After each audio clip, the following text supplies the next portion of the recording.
जय हिंद दोस्तों। उम्मीद है कि आपकी पढ़ाई अच्छी चल रही होगी, बढ़िया चल रही होगी। हम लोग टेंस पढ़ रहे हैं और इसी को आगे आगे जारी रखेंगे।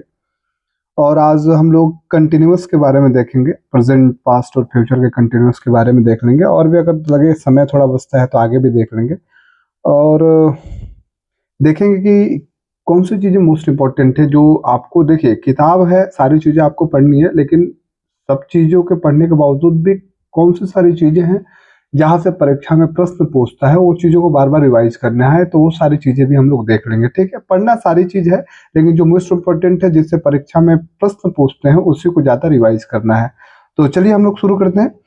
प्रेजेंट कंटिन्यूअस टेंस जो है क्या है और किस प्रकार से यहाँ प्रश्न पूछा जाता है, यहाँ बताया जा रहा है। कहा जा रहा है कि जो कार्य वर्तमान में यानी वाक्य को बोलते समय हो रहा हो वह प्रेजेंट कंटिन्यूअस टेंस के अंतर्गत आता है। जैसा कि आपने पढ़ा है, जाना है, सबको पता है, कंटिन्यूअस जो होता है प्रेजेंट कंटिन्यूअस टेंस, कि अगर आप कोई सेंटेंस बोलते वक्त ऐसे लगे कि प्रेजेंट में कंटिन्यू है, चालू है, जारी है, तो उसको हम लोग प्रेजेंट कंटिन्यूअस टेंस के अंतर्गत बनाते हैं। बेसिकली दो प्रकार के कार्य हम लोग कंटिन्यूअस प्रेजेंट कंटिन्यूअस में हम लोग बनाते हैं। एक तो बोलते वक्त जो सामने हो रहा हो, जैसे कि वह पढ़ रहा है, वह खेल रहा है, वे लोग जा रहे हैं, दौड़ रहे हैं, इस प्रकार से। और दूसरा कार्य कि जो आप ऐसे नजर के सामने हो नहीं रहा है, मतलब वो घट नहीं रहा है, मतलब ऐसे एट अ टाइम, लेकिन लगेगा कि वो घट रहा है। जैसे मान लीजिए कि आजकल पॉपुलेशन बढ़ रहा है, तो दिखाई तो नहीं दे रहा है, लेकिन क्या बोलते हैं, वो भी कार्य प्रेजेंट में ही हम लोग बनाएंगे कि जो है समुद्री तट जो है धीरे धीरे क्या हो रहे हैं, डूब रहे हैं। तो डूब रहे हैं क्योंकि पानी का लेवल बढ़ता जा रहा है। तो जो कार्य एक तो दिखाई देता है, नहीं भी दिखाई देता है, लेकिन वर्तमान में होता है, उसको हम लोग प्रेजेंट कंटिन्यूअस टेंस के अंतर्गत बनाते हैं। सीधी सीधी कहा जा रहा है, जैसे आई एम स्टडिंग नाउ, मैं अभी पढ़ रहा हूँ। ठीक है, दे आर रनिंग, वे लोग दौड़ रहे हैं, इस प्रकार से करके आप बना सकते हैं। वे लोग आ रहे हैं, दे आर कमिंग, मैं तुम्हारे पास जा रहा हूँ, I am going to you, वे लोग परीक्षा की तैयारी कर रहे हैं, they are preparing for the examination. ठीक है, तो इस प्रकार से वर्तमान के कार्यों को हम लोग जो घट रहा है प्रेजेंट कंटिन्यूअस टेंस के अंतर्गत बनाते हैं। इसमें तीन सहायक क्रियाओं का यूज करते हैं, इज का, एम का, आर का। इज, एम, आर का हम लोग प्रयोग करते हैं, सहायक क्रियाएं हैं, याद रखिएगा। तो प्रेजेंट कंटिन्यूअस टेंस में कितनी सहायक क्रियाओं का प्रयोग करते हैं? तीन, इज, एम, आर। और प्रेजेंट कंटिन्यूअस टेंस के बाद से क्या होता है, इज, एम, आर के बाद से हम लोग क्रिया का फर्स्ट फॉर्म लिख के आईएनजी जोड़ देते हैं। तो सीधे सीधे देखिए, ये चीजें याद रखने वाली चीजें हैं, बिल्कुल आपको याद रहनी चाहिए, कभी भी भूलना नहीं है। तो प्रेजेंट कंटिन्यूअस टेंस की बात करते हैं, तुरंत दिमाग में आनी चाहिए कि तीन सहायक क्रियाएं हैं, कौन कौन? Is, am, are. ठीक है, और इसमें क्रिया का आईएनजी फॉर्म लगाते हैं, ये तुरंत आ जाएगा। ठीक है, पहला काम क्या आपको याद होना चाहिए? सबसे पहला काम, प्रेजेंट कंटिन्यूअस टेंस में कैसे कार्यों के बारे में हम लोग डिस्कस करते हैं, कैसे सेंटेंस आते हैं। तो यार ऐसे एक्शन के बारे में बताते हैं, ऐसे कार्य के बारे में बताते हैं। जैसे जैसे मैं टेंस शुरू किया था ना, तो मैं वहां पर डेफिनेशन बताया था कि व्हाट इज टेंस, टेंस क्या है। तो टेंस क्रियाओं के रूपों का अध्ययन है, क्रियाओं के अलग अलग रूपों का अध्ययन जो करते हैं, तो उसमें एक आईएनजी फॉर्म भी है। ठीक है, तो प्रेजेंट कंटिन्यूअस में वर्तमान में जो समय हो रहा होता है उसी को हम लोग बनाते हैं। प्रेजेंट कंटिन्यूअस में तीन सहायक क्रियाओं का यूज करते हैं, इज, एम, आर, और इसमें क्रिया के आईएनजी फॉर्म हम लोग लगाते हैं। इतनी चीजें हो गई। ठीक है, जैसे एग्जांपल यहाँ पे दे दिया है। आगे कहा जा रहा है कि देखिए ये चीजें आप लोग बिल्कुल याद होनी चाहिए। देखिए पढ़ तो सकते हैं आप, लेकिन थोड़े समझने में दिक्कत होगी, आपने आप पढ़ के आप समझ उतना याद नहीं रख पाएंगे। लेकिन मैं जैसे आपको बता रहा हूँ, अगर थोड़ा सा आप दिमाग लगाइएगा तो आपके दिमाग में सारी चीजें फिट होते चली जाएंगी। और यही मेरी क्या बोलते हैं, यही मेरी चाहत, इच्छा है कि आपको ये सारी चीजें आए। कई बार कार्य जारी अवस्था में होते हुए भी दिखाई नहीं देते हैं। मैंने वही कहा कि दो तरह के कार्य होते हैं, जो होते हुए दिखाई देंगे और जो होते हुए नहीं भी दिखाई देंगे लेकिन वर्तमान में होंगे, उसको प्रेजेंट कंटिन्यूअस टेंस में बनाते हैं। कई बार कार्य जारी होते हुए भी दिखाई नहीं देते, परंतु उन्हें भी प्रेजेंट कंटिन्यूअस टेंस के अंतर्गत रखा जा सकता है। कौन कौन है भैया? Coastal areas are getting submerged. Submerge का मतलब डूबना होता है। ठीक है, कोस्टल का मतलब होता है समुद्री तट होता है। तो समुद्री तट के जो क्षेत्र है ना, वो क्या हो रहा है, आर गेटिंग सबमर्ज्ड, वो डूब रहे हैं। सही बात है, सेंटेंस भी बताया जा रहा है। आप देख तो नहीं रहे हैं डूब रहे हैं, और डे बाई डे में धीरे धीरे ऐसे पता चलेगा 6 महीने साल भर बाद के इतने इंच पानी ऊपर आ गया है। समझ में आ रहा है? Population is increasing day by day. दिन प्रतिदिन क्या हो रहा है, आबादी बढ़ रही है। अच्छा, एक चीज और आप रखिएगा, आप जो भी चीजें पढ़ रहे हैं ना, कोई शब्द नया आ रहा है तो वहीं आप मार करके ऐसे हिंदी लिख लीजिए, उसका तुरंत हिंदी लिख लीजिए। अगर मैं बोल रहा हूं तो आप वहां नोट कर लीजिए। जैसे कोस्टल एरियाज मतलब समुद्र, कोस्टल मतलब समुद्री तट होता है, एरिया मतलब क्षेत्र हो गया, जो भी आपको शब्द, जैसे सबमर्ज मतलब मैं बताया डूबना होता है। पॉपुलेशन इज इंक्रीजिंग, इंक्रीज मतलब बढ़ना, डे बाय डे मतलब दिन प्रतिदिन, तो रोज रोज क्या हो, दिन प्रतिदिन आबादी बढ़ रही है, दिख नहीं रही है लेकिन हो रही है। समझ में आ रहा है? तो यहां से ये चीजें क्या बोलते हैं कि केवल अपने दिमाग में रखिएगा। आगे बढ़ते हैं। नोट कर रहा है कि निकट भविष्य में होने वाले किसी कार्य को व्यक्त करने के लिए हम प्रेजेंट कंटिन्यूअस टेंस का प्रयोग करते हैं। देखिए, निकट भविष्य में कार्य अगर कोई होता है ना, तो मैंने प्रेजेंट इंडेफिनिट टेंस का भी बात आपसे कहा था। जैसे मान लीजिए यहाँ पे एग्जांपल एक दिया हुआ है कि I am going to Mumbai tomorrow, मैं कल मुंबई जा रहा हूं। अब एकदम दिमाग है आपके फिट कैसे हो जाएगा, देखिए सिंपल सी बात है। मान लीजिए कि अगर कोई भविष्य में काम करना है और अगर उस कार्य करने का समय दिया हो, यहाँ तो निकट भविष्य लिख दिया है, कार्य करने का समय दिया है, निकट भविष्य में है, तो आराम से उसको प्रेजेंट कंटिन्यूअस टेंस के माध्यम से बना सकते हैं। जैसे मैं अगर आप कहें कि मैं कल लखनऊ जाऊंगा, या इसी बात को कह दें मैं कल लखनऊ जा रहा हूं, तो I am going to Lucknow tomorrow. वे लोग सोमवार को परीक्षा दे रहे हैं, they are appearing at the examination on Monday. तो सीधी सीधी बात है, ध्यान रखिएगा कि अगर भविष्य काल में कार्य करना हो और उस कार्य को करने के लिए एक समय निर्धारित हो और लगे कि वो कार्य निकट में है, तो आप प्रेजेंट कंटिन्यूअस टेंस के माध्यम से बना सकते हैं, या तो प्रेजेंट इंडेफिनिट टेंस के माध्यम से बना सकते हैं। आप हिंदी में बोलेंगे तो सेंटेंस का अर्थ थोड़ा दूसरा हो जाएगा, मतलब हिंदी वाला जो रुख होता है। जैसे मान लीजिए कि मैं कल मुंबई जाऊंगा, तो I go to Mumbai tomorrow. मैं कल मुंबई जा रहा हूं तो I am going to Mumbai tomorrow, ऐसे करके हो जाएगा। ठीक है, अब यहाँ पे स्ट्रक्चर दिया हुआ है किस प्रकार से आप सेंटेंस बनाएंगे। अफर्मेटिव सेंटेंस कैसे बनाएंगे, सबसे पहले सब्जेक्ट रखेंगे, फिर तीन सहायक क्रिया इज एम आर रखेंगे, कोई एक सब्जेक्ट के अनुसार जो भी डिमांड होगी, फिर क्रिया का फर्स्ट फॉर्म, तब आईएनजी, उसके बाद सब्जेक्ट। ये अफर्मेटिव सेंटेंस है। निगेटिव कैसे बनाइएगा, सब्जेक्ट रखना है, इज एम आर रखना है सब्जेक्ट के अनुसार, फिर हम लोग नॉट रखेंगे, फिर क्रिया का फर्स्ट फॉर्म आईएनजी, उसके बाद से ऑब्जेक्ट। अच्छा, ये चीज ध्यान रखिएगा। निगेटिव को इस प्रकार से भी बना सकते हैं, इज नॉट को हम लोग ऐसे लिखते हैं, इजंट पढ़ते हैं। आर नॉट को इस प्रकार लिख के अरंट पढ़ते हैं, लेकिन एम नॉट को हम लोग कंट्रक्टेड फॉर्म में नहीं लिखते हैं। एम नॉट का कंट्रक्टेड फॉर्म नहीं होता है, समझ में आ रहा है। एम नॉट को भी अरंट ही लिखते हैं हम लोग जहां आवश्यकता पड़ता है। ठीक है, फिर क्रिया का फर्स्ट फॉर्म, उसके बाद से आईएनजी, उसके बाद से ऑब्जेक्ट लिखते हैं। अगर कोई कार्य क्या से शुरू करना है, प्रश्न पूछा जा रहा है, इंट्रोगेटिव सेंटेंस। मान लीजिए एक वाक्य है, इसमें प्रेजेंट कंटिन्यूअस टेंस में, और क्या से शुरू हो रहा है। मान लीजिए हिंदी आपने सेंटेंस देखा और क्या से शुरू हो रहा है, तो सबसे पहले इज ए मार रखते हैं, किसके अनुसार, सब्जेक्ट के अनुसार। ठीक है, उसके बाद से हम लोग क्या बोलते हैं, नहीं, अगर नहीं देता है तो हम लोग क्रिया का फर्स्ट फॉर्म, फिर आईएनजी, उसके बाद सब्जेक्ट। अगर नहीं देता है तो इज ए मार के बाद सब्जेक्ट, सब्जेक्ट के तुरंत बाद नॉट, फिर V1 आईएनजी, उसके बाद सब्जेक्ट। इस नॉट को यहाँ भी ला सकते हैं, सबसे पहले एजेंट भी लिख सकते हैं, अरंट भी लिख सकते हैं, फिर सब्जेक्ट, फिर V1, उसके बाद आईएनजी, उसके बाद सब्जेक्ट। ठीक है, मान लीजिए कि अगर इसमें एक प्रश्नवाचक शब्द दे जाता है, कब, क्यों, कैसे, कहाँ, इस प्रकार से, तो सबसे पहले हम लोग प्रश्नवाचक शब्द का प्रयोग करते हैं, जिसको मैं क्वेश्चन वर्ड बोलता हूँ, प्रश्नवाचक शब्द। तो यहाँ समझने वाली बात पता है क्या है, सीधी सीधी बात है कि मान लीजिए एक मैं सेंटेंस लिखूं कि ही इज रीडिंग, वह पढ़ रहा है। आई होप आपको अगर दिख भी नहीं आ रहा है तो समझ में आ रहा होगा, वह पढ़ रहा है। अगर इसी को बनाना है, ये तो आपका अफर्मेटिव हो गया, सीधा सीधा सब्जेक्ट, हेल्पिंग वर्ब, फिर वर्ब में आईएनजी। ठीक है, वह नहीं पढ़ रहा है तो ही इज नॉट रीडिंग हो जाएगा, या ही इजंट रीडिंग हो जाएगा। क्या वह पढ़ रहा है तो इज ही रीडिंग हो जाएगा, क्या वह नहीं पढ़ रहा है तो इज ही नॉट रीडिंग हो जाएगा, इस प्रकार से हो जाएगा।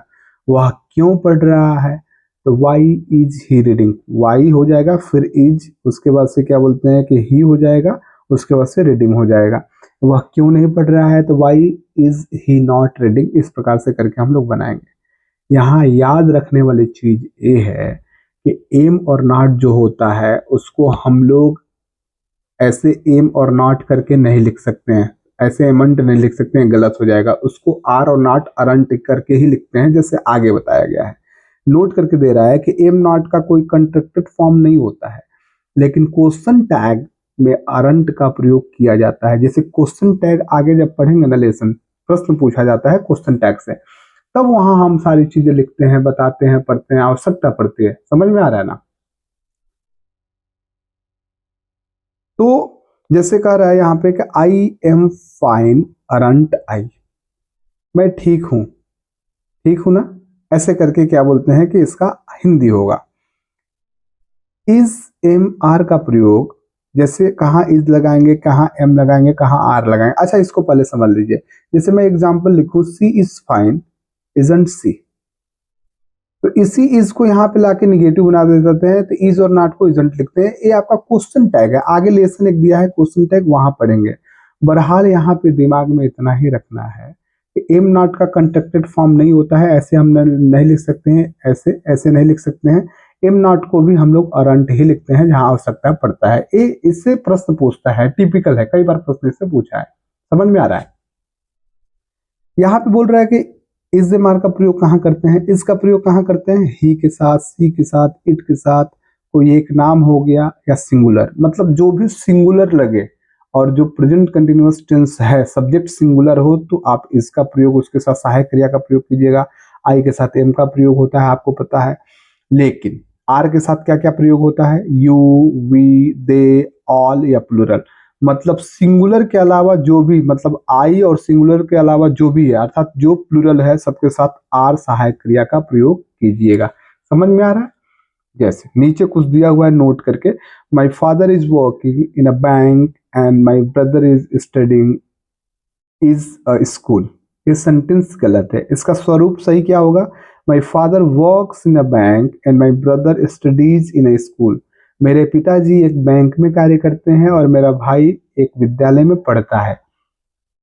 इसका कारण क्यों है कि ये प्रेजेंट कंटिन्यूअस में नहीं बना रहा है, प्रेजेंट इंडेफिनिट टेंस में बना रहा है। यहाँ देखिए, प्रेजेंट इंडेफिनिट टेंस में सेंटेंस को बनाया जा रहा है, कंटिन्यूअस में नहीं बना रहा है प्रेजेंट कंटिन्यूअस टेंस में। कारण क्या है, जब वाक्य रूटीन हो तो प्रेजेंट कंटिन्यूअस टेंस का प्रयोग न करें, बल्कि सिंपल प्रेजेंट टेंस का प्रयोग करें। हमेशा ध्यान रखिएगा, जब भी वर्तमान में रूटीन एक्शन की बात किया जाए, मतलब एक आदत की बात या कोई एक कार्य है जो आप रूटीन में करते हैं, तो प्रेजेंट इंडेफिनिट टेंस के माध्यम से ही उस सेंटेंस को बनाइएगा, कंटिन्यूअस की नहीं। लेकिन अगर कार्य ऐसा हो जो कुछ अवधि के लिए ही रूटीन एक्शन हो, तो प्रेजेंट कंटिन्यूअस टेंस में का प्रयोग कर सकते हैं। सीधी सीधी बात है। देखो, मोर देन 95% ऐसे सेंटेंसेज होते हैं जो रूटीन की बात करते हैं, प्रेजेंट इंडेफिनिट टेंस में बनाते हैं। इक्का दुक्का सेंटेंस ऐसे ऐसे प्रश्न पूछता नहीं है। सीधी सीधी बात है, आपके परीक्षा में जो भी प्रश्न पूछता है रूटीन वाला प्रेजेंट इंडेफिनिट टेंस में ही बनता है। लेकिन ज्ञान के लिए आप समझिए, यहाँ बोल रहा है कि कुछ अवधि के लिए अगर वो कार्य जो चालू रहे रूटीन के लिए, तो आप प्रेजेंट कंटिन्यूअस टेंस में बना सकते हैं। जैसे I am preparing for the competitive exams nowadays. Nowadays मतलब आजकल, इन दिनों मैं कॉम्पिटेटिव परीक्षा की तैयारी कर रहा हूँ। तो ये कुछ समय के लिए क्या बोलते हैं, कार्य जो रूटीन एक्शन है। हो सकता है कुछ समय करने के बाद आपका सिलेक्शन हो जाए, आप छोड़ दें, आप चले जाएं, इस प्रकार के सेंस में कहा जा रहा है। तो मतलब मैं आपको ये बता रहा हूँ कि ज्ञान के लिए दे दिया है, लेकिन मोर देन 95%, हालांकि हर बार जो आपके परीक्षा में पूछता है, आप देख लीजिएगा, प्रीवियस ईयर भी कीजिएगा, तो वो प्रेजेंट इंडेफिनिट टेंस में ही ज्यादातर क्वेश्चन आपसे पूछेगा, हर बार वहीं से पूछता है जो रूटीन एक्शन होता है। तो समझ में आ गया? तो यहाँ से क्या सीखना है, आपको जानना है कि जो भी रूटीन एक्शन होता है वर्तमान समय में प्रेजेंट इंडेफिनिट टेंस के माध्यम से ही बनाते हैं। यहाँ से ऊपर से क्या सीखना है, यहाँ पे जो इज एम आर सहायक क्रियाएं हैं, इसको जो भी इज नॉट को इजंट, आर नॉट को अरंट, लेकिन एम नॉट को एमंट नहीं होता है, गलत हो जाएगा। एम नॉट को भी अरंट लिखते हैं, ये याद रखने की जरूरत है। समझ में आ गया? ऊपर वाले से क्या सीखेंगे, एक ऊपर दिया हुआ है कि निकट भविष्य में अगर कोई काम करना है तो प्रेजेंट कंटिन्यूअस में बना सकते हैं। निकट भविष्य कब पता चलेगा, जब कार्य करने का समय दिया हो। ठीक है, ये आपका प्रेजेंट कंटिन्यूअस टेंस था। आगे बढ़ते हैं, चलिए। Past continuous. Past continuous tense क्या है, जो कार्य भूतकाल में हो रहा था वह पास्ट कंटिन्यूअस टेंस के अंतर्गत आता है। ठीक है, जो कार्य कर रहा है भूतकाल में हो रहा था, इसका मतलब क्या अभी नहीं हो रहा है। वह पढ़ रहा था, वे लोग दौड़ रहे थे, वे लोग यहाँ आ रहे थे, हम लोग वहां जा रहे थे। इसका मतलब वो कार्य क्या हुआ है, अभी नहीं हो रहा है, बंद हो गया। तो सीधी सीधी बात कर रहा है कि भूतकाल में जो कार्य हो रहा था उसको हम लोग पास्ट कंटिन्यूअस टेंस के माध्यम से हम लोग बना सकते हैं। जैसे I was waiting for you, मैं आपका इंतजार कर रहा था। ठीक है। वे लोग वे लोग परीक्षा की तैयारी कर रहे थे, तो they were preparing for the examination. समझ में आ रहा है। यहां से सीखना क्या है आपको कि पास्ट कंटिन्यूअस जो भूतकाल में कार्य जारी था अभी नहीं हो रहा है, उसको हम लोग पास्ट कंटिन्यूअस में बनाते हैं। यहाँ दो सहायक क्रियाओं का प्रयोग होता है, एक आपका वाज होता है, दूसरा क्या होता है, वर। इसको वर पढ़ते हैं, कई लोग वेयर पढ़ते हैं, वेयर नहीं होता है बाबू, वर इसको पढ़ते हैं, वर। ठीक है। कैसे, अगर आप मान लीजिए कि एक एग्जाम्पल में, वहां तो जगह नहीं है, अच्छा यहीं मैं लिख देता हूं। मान लीजिए मैं एक एग्जाम्पल लिखूं, वेयर, ऐसे मान लीजिए मैं एक एग्जाम्पल लिख रहा हूं, इसको जरा पढ़ के देखिए क्या पढ़ेंगे। वेयर वेयर यू गोइंग होगा, गलत हो जाएगा ना। वेयर वर यू गोइंग, तो WERE को वर पढ़ते हैं और WHERE को वेयर पढ़ते हैं, हमेशा याद रखिएगा, ऐसे याद रखिएगा, वेयर वर यू गोइंग। नहीं तो ये तो गलत हो जाएगा ना, वेयर दोनों को वेयर पढ़ेंगे तो वेयर वेयर यू गोइंग हो जाएगा। समझ में आ रहा है। तो दो सहायक क्रियाओं का प्रयोग करते हैं, वाज और वर का। स्ट्रक्चर क्या है, कैसे आप बनाएंगे अफर्मेटिव सेंटेंस, सबसे पहले कर्ता लिखना है, सब्जेक्ट, तब वाज वर इसके अनुसार, सब्जेक्ट के अनुसार, फिर क्रिया और ING फॉर्म, उसके बाद सब्जेक्ट। आपको पता है कंटिन्यूअस में ING फॉर्म ही रखते हैं क्रिया का। नेगेटिव सेंटेंस कैसे बनाएंगे, सब्जेक्ट रखेंगे, फिर वाज वर रखेंगे सब्जेक्ट के अनुसार, फिर नॉट रखेंगे वाज वर के बाद, फिर क्रिया का ING फॉर्म, उसके बाद सब्जेक्ट। अच्छा, इसको ऐसे भी बना सकते हैं, सब्जेक्ट वाज नॉट को वजंट ऐसे लिखते हैं, वर नॉट को वरंट। इसका शॉर्ट फॉर्म कंट्रैक्टेड फॉर्म भी आपको पता होना चाहिए, was not wasn't, were not weren't, फिर क्रिया का फर्स्ट फॉर्म लिख के ING, उसके बाद सब्जेक्ट। ठीक है। अच्छा, अगर प्रश्नवाचक सेंटेंस आए और क्या से शुरू हो, क्या से शुरू होता है तो सबसे पहले सहायक क्रिया हम लोग रखते हैं। हिंदी में क्या क्या वाला प्रश्न जब करना हो तो सबसे पहले वाजवर रखेंगे, किसके अनुसार, कर्ता के अनुसार, फिर कर्ता रखेंगे, फिर ING फॉर्म रखेंगे, फिर ऑब्जेक्ट। अगर नहीं देता है तो कैसे बनाएंगे, हम लोग वाजवर रखने के बाद से सब्जेक्ट रखेंगे, फिर सब्जेक्ट के तुरंत बाद नॉट, और फिर ING क्रिया का फॉर्म, उसके बाद सब्जेक्ट। अच्छा, इसी नाट को आप यहाँ लाएंगे तो वजंट वरंट हो जाएगा, फिर सब्जेक्ट, फिर वर्ब ING, फिर ऑब्जेक्ट। अच्छा, कई बार ऐसे लड़के हो सकता है कर दें कि इस नाट को अगर शुरू में ला रहे हैं तो वाज नाट शुरू में नहीं लिखा जाएगा, इसका कंट्रैक्टेड फॉर्म ही लिखा जाएगा, वजंट ही लिखा जाएगा। यहाँ वर नाट नहीं लिख सकते, वरंट ही शुरू में लिखना पड़ेगा। समझ में आ रहा है। तो इस प्रकार से अगर इसी में कोई प्रश्नवाचक शब्द कैसे आ जाए, कब क्यों कैसे, तो सबसे पहले प्रश्नवाचक शब्द हो जाएगा, उसके बाद से यहाँ से शुरू हो जाएगा सेंटेंस। जैसे एक एग्जाम्पल लिखूं कि ही वाज स्लीपिंग, वह सो रहा था, he was sleeping. Affirmative sentence है, सब्जेक्ट, सहायक क्रिया, फिर मुख्य क्रिया ING फॉर्म। वह नहीं सो रहा था तो ही वाज नॉट स्लीपिंग या ही वाजंट स्लीपिंग, इस प्रकार से करके हम लोग बना देंगे, ही वाज नॉट स्लीपिंग या ही वाजंट स्लीपिंग। ठीक है, यहाँ ऑब्जेक्ट का प्रयोग नहीं कर रहे हैं हम। क्या वह सो रहा था तो वाज हो जाएगा, फिर ही स्लीपिंग। क्या वह नहीं सो रहा था, वाज ही नॉट स्लीपिंग या वजंट ही स्लीपिंग। वह क्यों सो रहा था तो वाई वाज ही स्लीपिंग। वह क्यों नहीं सो रहा था तो वाई वजंट ही स्लीपिंग या why was he not sleeping. I hope आप चीजें गेट कर पा रहे होंगे, पकड़ पा रहे होंगे। ये सारी चीजें आपको जल्दी जल्दी आ जाएंगी, थोड़ा सा प्रैक्टिस की जरूरत है। समझ में आ रहा है। अब आगे बढ़ते हैं हम लोग। ठीक है।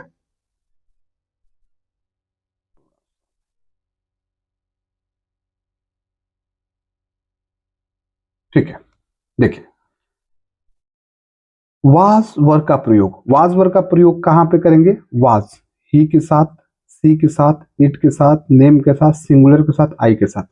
मतलब अगर कोई वाक्य जिसमें सब्जेक्ट सिंगुलर हो, एक नाम हो, चाहे ही, सीट हो, आई हो, इसके साथ वाज सहायक क्रिया का प्रयोग करते हैं।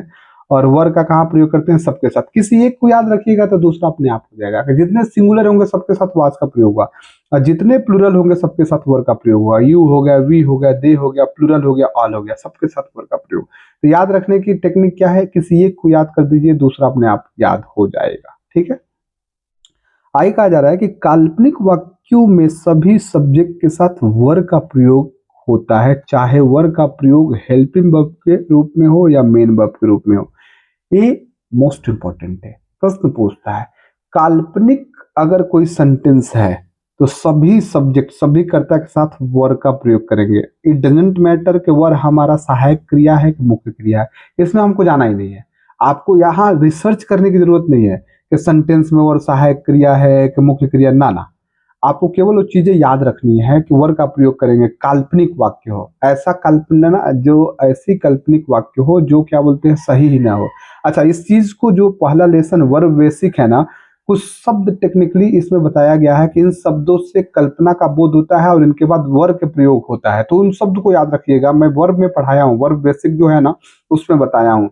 कुछ शब्दों का क्या बोलते हैं कि दिया हुआ है वहां पे, कलेक्शन दिया हुआ है, उस शब्द को आप याद रखिएगा। जैसे एज, इफ हो गया, इफ हो गया, आई विश हो गया, ऐसे करके दिया हुआ है। समझ में आ रहा है? तो इसको आप याद रखिएगा।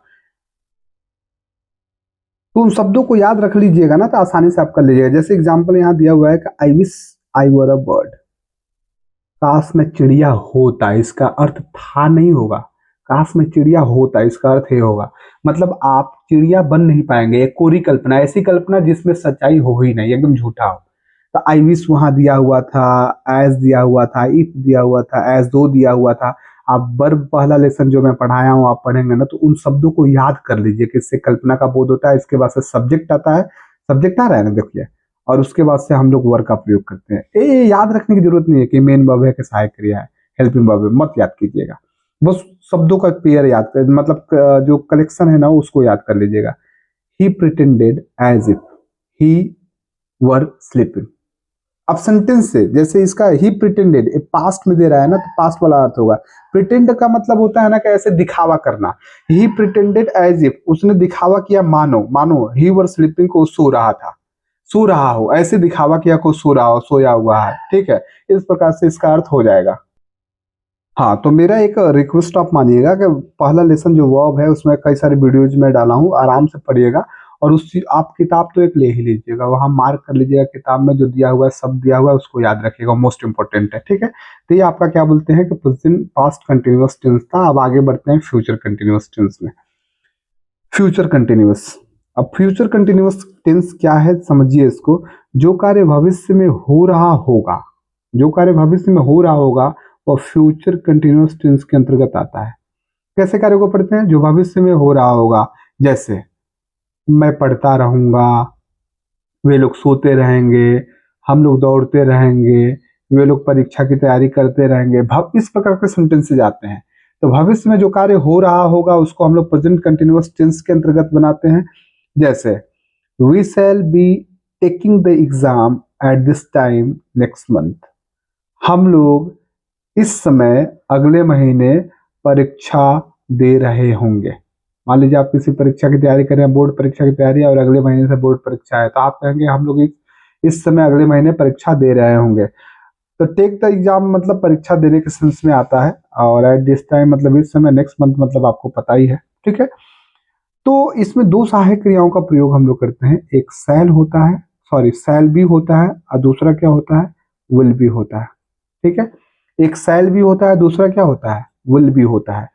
तो फ्यूचर कंटिन्यूअस टेंस का प्रयोग हम लोग कहाँ करते हैं, जो भविष्य में कार्य हो रहा होगा उसके लिए करते हैं, याद रखिएगा। ठीक है, यहाँ पे दो सहायक क्रियाओं का प्रयोग करते हैं फ्यूचर कंटिन्यूअस टेंस में, शैल भी और विल भी। ठीक है, और आपको पता है इसके बाद क्रिया का आईएनजी फॉर्म आता है, आईएनजी फॉर्म आता है। एक चीज और जैसे मैं पहले नहीं बताया, अभी मुझे रिमाइंड आ रहा है, उसको याद रखिएगा। देखिए मैं यही बता देता हूँ। जैसे आप प्रेजेंट कंटिन्यूअस टेंस पढ़े हैं ना, उसमें इज एम आर है ना, तीन सहायक क्रियाएं हैं।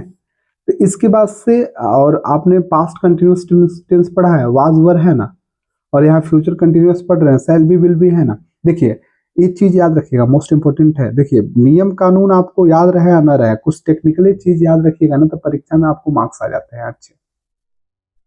इन तीनों के बाद क्रिया का आईएनजी फॉर्म यूज करते हैं। ठीक, एक चीज ये हो गया।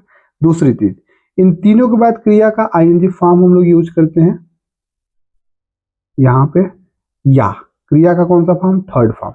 दो ही फॉर्म यूज हो सकता है sorry, is am are, was were, shall be, will B.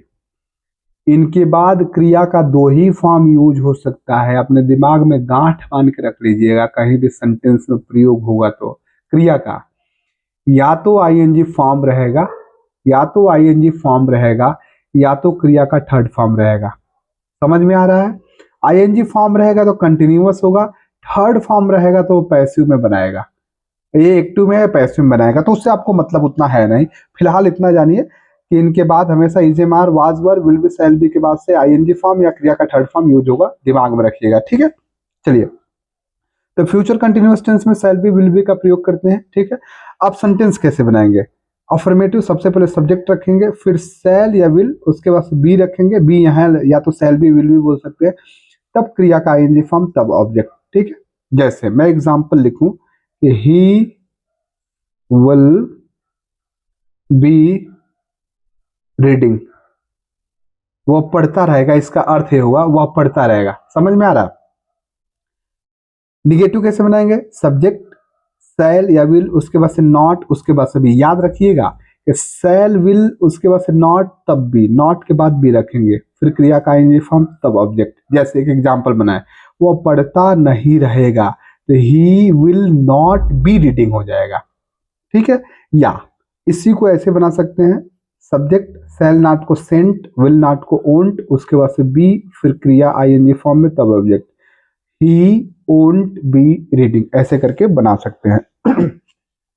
प्रश्नवाचक शब्द कैसे बनाएंगे? क्या से शुरू अगर होता है, क्या वह पढ़ रहा होगा, ऐसे करके, या सॉरी, क्या वह पढ़ता रहेगा, तो कैसे हो जाएगा? सबसे पहले क्या बोलते हैं, विल ही बी रीडिंग।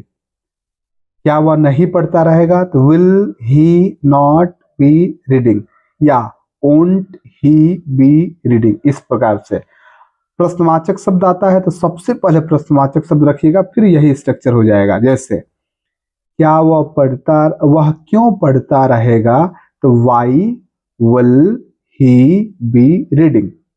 वह क्यों नहीं पढ़ता रहेगा, तो why will he not be reading, या why won't he be reading. इस प्रकार से करके सेंटेंस हम लोग बना सकते हैं। तो अफर्मेटिव निगेटिव भी आपको बनाने आना चाहिए। मेरे कहने का मतलब, देखिए, पढ़िए, सारा जानकारी सारा रखिए, लेकिन बार बार रिवीजन उसी चीज को कीजिए जो आपके परीक्षा में आ सकता है, क्योंकि यहाँ सिलेक्शन लेना है, ज्ञानी नहीं बनना है। समझ में आ रहा है?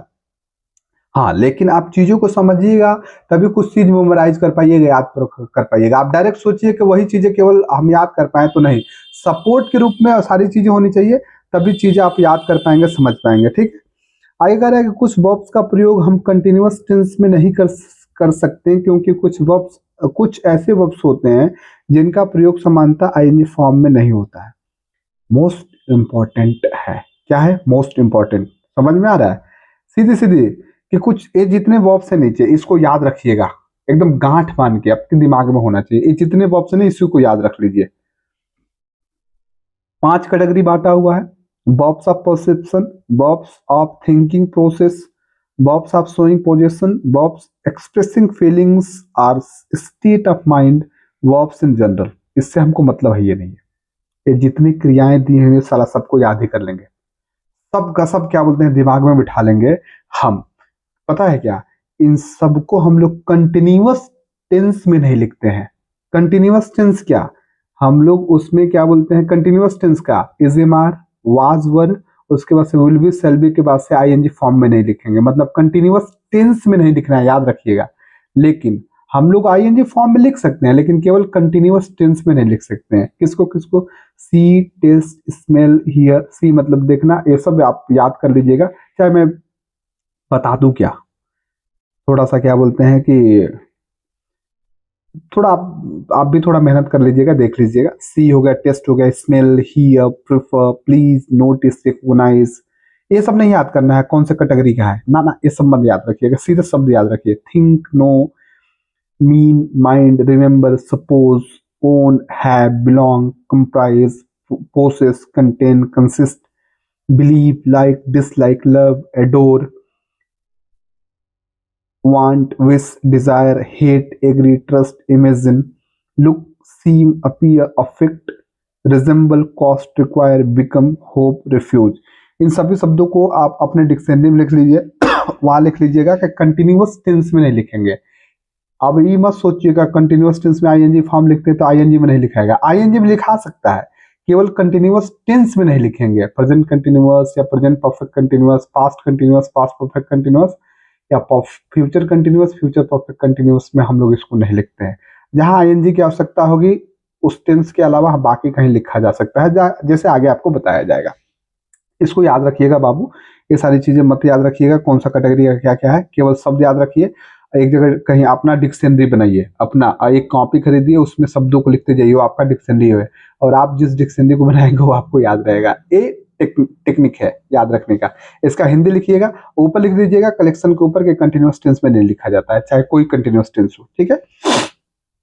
एग्जाम्पल्स कुछ दिया हुआ है, जैसे he is owing a car, ये प्रेजेंट कंटिन्यूअस टेंस है।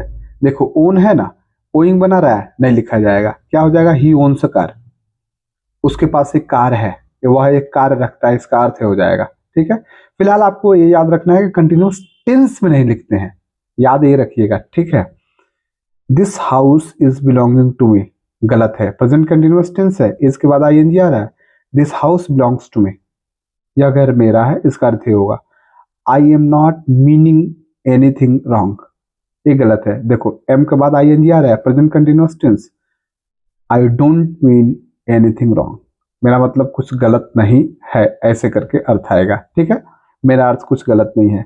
I am seeing a man standing there, देखो प्रेजेंट कंटिन्यूअस टेंस आईएनजी लिख रहा है इसमें, गलत है। I see a man standing there, मुझे लगता है वहां एक व्यक्ति खड़ा है, या मैं देख रहा हूं वहां एक व्यक्ति खड़ा है, ऐसे अर्थ करके आ जाएगा। तो याद रखिएगा उपयुक्त ये सारे सभी वर्ब्स को हम लोग कंटिन्यूअस टेंस में नहीं लिखते हैं। देखो कंटिन्यूअस टेंस में बार बार बता रहा हूं, याद रखिएगा 6 टेंस है ना कंटिन्यूअस में, प्रेजेंट में 2 कंटिन्यूअस और परफेक्ट कंटिन्यूअस, वैसे पास्ट में भी पास्ट कंटिन्यूअस और पास्ट परफेक्ट कंटिन्यूअस, फ्यूचर में future continuous, future perfect continuous. इन 6 में हम लोग इनका प्रयोग नहीं करते हैं, बाकी कहीं भी इसका प्रयोग हम लोग कर सकते हैं जहां आवश्यकता हो, आईएनजी फॉर्म में भी हो सकता है, ठीक है, आगे बताया जा रहा है। जैसे आई हैव का अर्थ अधिकार होना हो, तो हैव में आईएनजी का प्रयोग नहीं होगा, इसको याद रखिएगा। अगर मान लीजिए हैव का अर्थ होता है अधिकार होना, तब आईएनजी का फॉर्म नहीं होगा। अगर हैव का अर्थ निकलता है खाना एंजॉय करना, तो हैविंग, हैव में आईएनजी का प्रयोग हो सकता है। अधिकार होना कैसे, जैसे I am having a piece of cake, आप जब केक खाइएगा तो उसका मजा तो लीजिएगा भाई, खा रहे हैं ना, तो यहाँ पे क्या बोलते हैं, बोल रहा है कि खाना और एंजॉय करने में हैविंग का प्रयोग हो सकता है, ये सही है। I am having a piece of cake, मैं केक खा रहा हूँ, ऐसे करके अर्थ आएगा। I am having a car, ये गलत होगा, आई हैव अ कार, मेरे पास एक कार है, ये अधिकार की बात कहा जा रहा है। तो ये तो थोड़ा सा नॉलेज आप पढ़िएगा तभी आएगा कि कौन सा आपको पता होना चाहिए कि जब खाना एंजॉय करने की बात हो तो हैव में हम लोग आईएनजी लगा सकते हैं, कंटिन्यूअस में बना सकते हैं कंटिन्यूअस में, लेकिन अगर अधिकार का बात हो तो वहां पे हम लोग हैव में आईएनजी नहीं लगाते हैं। आगे देखिए, कह रहा है कि थिंक, हम think, remember, feel, look, appear etcetera, जिनका प्रयोग सामान्य वाक्यों में आईएनजी में नहीं होना चाहिए, का प्रयोग अगर भावनाओं को दर्शाने के लिए करते हैं तब उनका प्रयोग आईएनजी फॉर्म में किया जा सकता है। जैसे एग्जांपल कह रहा है 2 नंबर और 4 नंबर देखें, इस सेंटेंस की बात ये कह रहा है कि अभी जितने पहले आपने देखा ना, जितने बॉक्स देखे उन क्रियाओं में ये भी है, इनका प्रयोग हम लोग कंटिन्यूअस टेंस में नहीं करते हैं, लेकिन एक दे रहा है अपवाद के रूप में। कह रहा है कि अगर मान लीजिए किसी वाक्य से हमको भावना को दर्शाना है, अगर भावनाओं को दर्शाना है, इमोशन को दर्शाना है ना, भावना को, तब हम आईएनजी का प्रयोग कर सकते हैं आराम से, लेकिन ऐसे नहीं करेंगे कंटिन्यूअस में। जैसे मान लीजिए एक एग्जांपल लिख रहा है कि I am thinking you are right, ये गलत है, I think you are right, मुझे लगता है कि आप सही हैं। लेकिन एक और सेंटेंस लिख रहा है कि I am thinking of you, मैं आपके बारे में सोच रहा हूँ, ये भावना दिखा रहा है। तो इस प्रकार के सेंटेंस को हम लोग कंटिन्यूअस में लिख सकते हैं, मतलब थिंकिंग लिख सकते हैं। It was appearing as if they were going to kill us, ये गलत है। It appeared as if they were going to kill us, ऐसा प्रतीत हुआ कि वे लोग हम लोगों को जान से मारने जा रहे थे, ये सही हो जाएगा। ठीक है, यू आर लुकिंग गुड, आप अच्छे दिखते हैं या दिख रहे हैं, सही दिख रहे हैं, बढ़िया दिख रहे हैं, इसका अर्थ ये हो जाएगा। देखो बाबू, जो सही है सीधा मैं बात बता रहा हूँ, इस प्रकार के प्रश्न आपके परीक्षा में नहीं पूछते हैं। ठीक है, वो ज्यादातर वही पूछेगा, देखो बहुत इतना एकदम ज्ञानी बनाने का उसका सेंस नहीं है, उसका है कि आपको नॉलेज है, जो भी है परफेक्ट है, मतलब इतना डीप नहीं पूछता है। आपसे पूछेगा, यहाँ से प्रश्न पूछता है, इन्हीं शब्दों का प्रयोग करेगा और ऐसे सेंटेंस बनाएगा कंटिन्यूअस में, जहाँ पे कंटिन्यूअस में इनका हम लोग प्रयोग नहीं करते हैं, आईएनजी फॉर्म में कंटिन्यूअस में लिखते हैं। इतना डीप नहीं पूछता है, 100 का सीधा बात मैं आपको बता रहा हूँ। तो ये जानिए आप, लेकिन ज्यादातर रिवाइज यही कीजिए कि इनके प्रयोग हम लोग ये भावनाओं को दर्शाने के लिए करेंगे, ऐसे सेंटेंस वो बनाता ही नहीं है, ये रेयरेस्ट है। अगर भाग्य एकदम खराब रहा तब वो ऐसे सेंटेंस पूछता है। प्रीवियस ईयर पढ़िएगा, क्वेश्चन 9 के बराबर यहां से पूछता है, कभी यादा कदा पूछ दिया शायद, तो इसको जानिए, लेकिन रिवाइज इसी को कीजिए कि इसको कंटिन्यूअस टेंस में हम लोग नहीं लिखते हैं, ये सारे बॉक्स जो ऊपर आपने पढ़ा है। ठीक है, अब नीचे देखिए, ये थोड़ी ज्ञान की बातें हैं, ये जानना आपको बहुत जरूरी है। ठीक है, इन्हें गए लो, यहाँ पे करें कि जिरंड एवं प्रेजेंट पार्टिसिपल में वर्ब आईएनजी फॉर्म में होते हैं।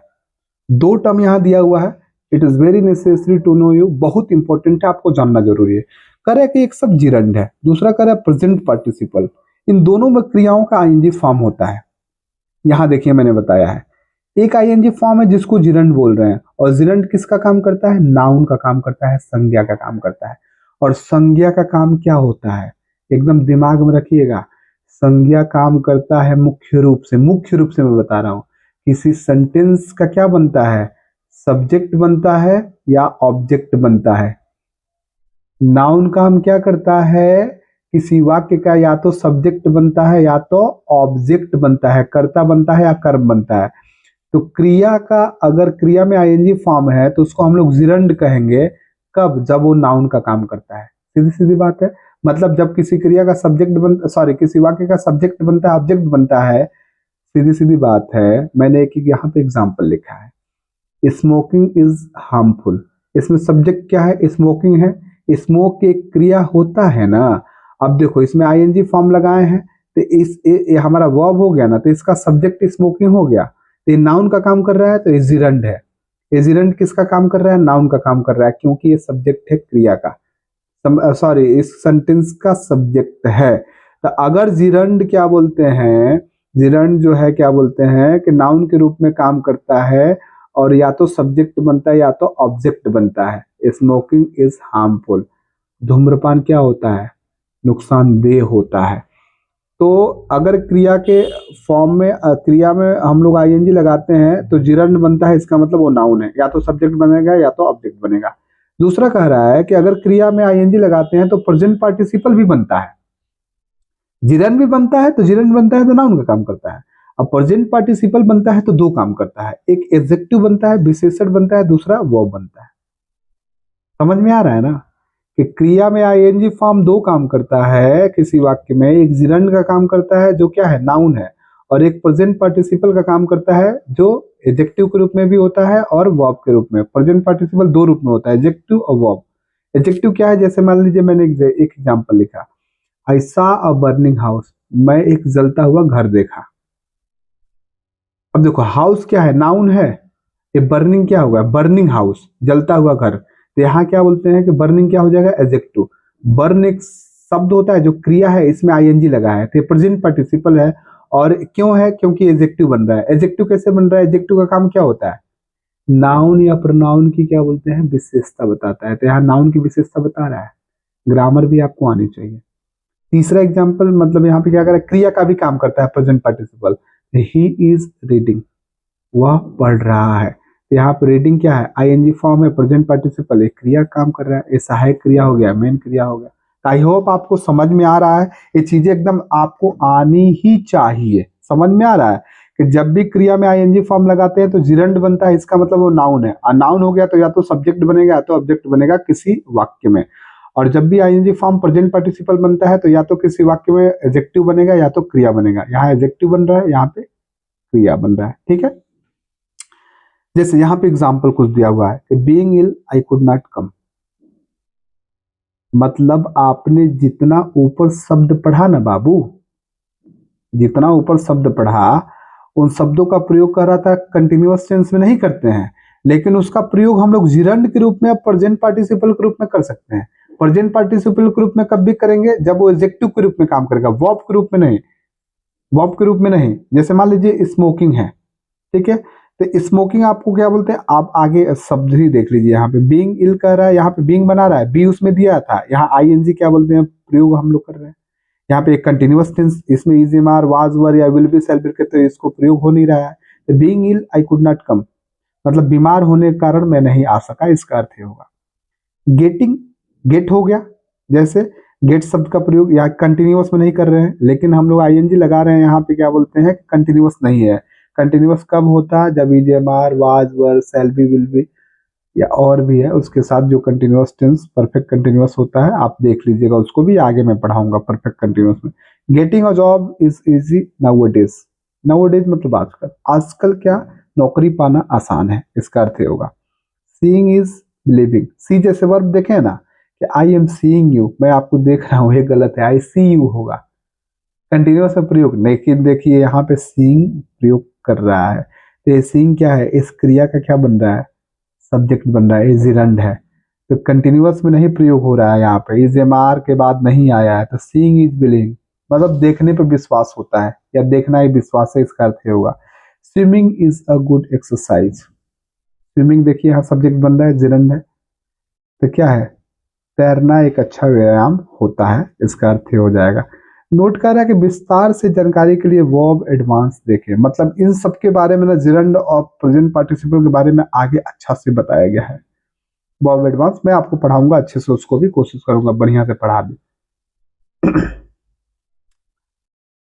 इसको देखिए कह रहा है कि सभी प्रीपोजिशन के बाद अगर वर्ब का प्रयोग होता है तो वर्ब आईएनजी फॉर्म में होना चाहिए।